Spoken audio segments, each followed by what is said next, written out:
سلام و خسته نباشید به تک تک شما عزیزان. بازگشتیم با موضوع گپ یا فر والیو گپ، ادامه درس قبلی که گفته انشاءالله پشت چارت میپردازیم. با شما با منطق گپ آشنا شدیم، که چی رقم یک گپ درست میشد، چی رقم استفاده داشته باشیم.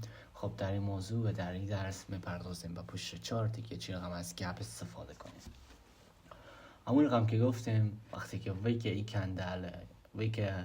کندل اول و ویک کندل سوم هیچ کدوم به بادی این قسمت از کندل دوم دخالتی نداشتن و این رقم ریزش قوی داشته، پس یک پول هوشمند، یک پول قوی تر از پول مردم وارد بازار شده که قیمت به سمت پایین کشانده و با یک قدرت زیادی مارکت به سمت پایین کشانده. به طور مثال این قسمت از مارکت میبینین که چی رقم منظم، چی رقم به طور مثال قیمت این رقم پایی میرفته، باز آردر میگرفته. این رقم خیلی یک شفافیت خاصی داشته، خیلی یک به طور مثال آرام حرکت میکرده.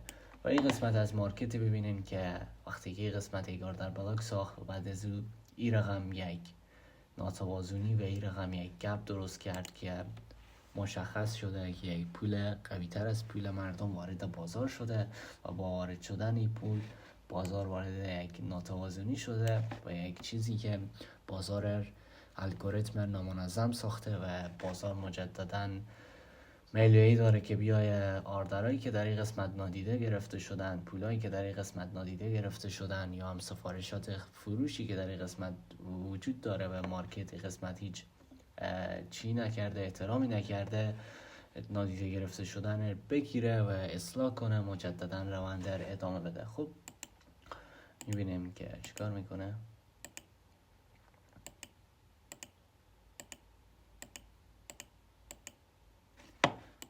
خب ببینین که این رقم وارد گپ شده، مارکت مجددا بازگشت به گپ.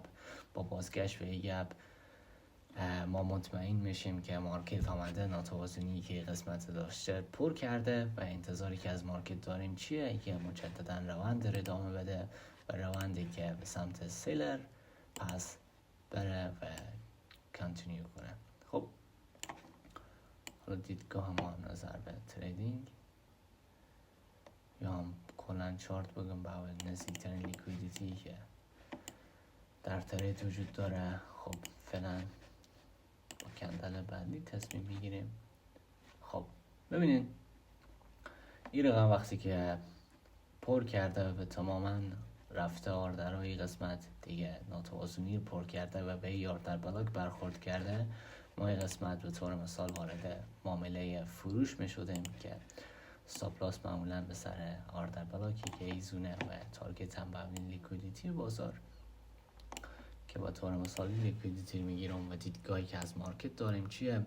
ای که دوباره روندی که قسمت ناتوازنی پر شده و آمده ای آردر بلاک لمس کرده، پس روند خور ادامه بده.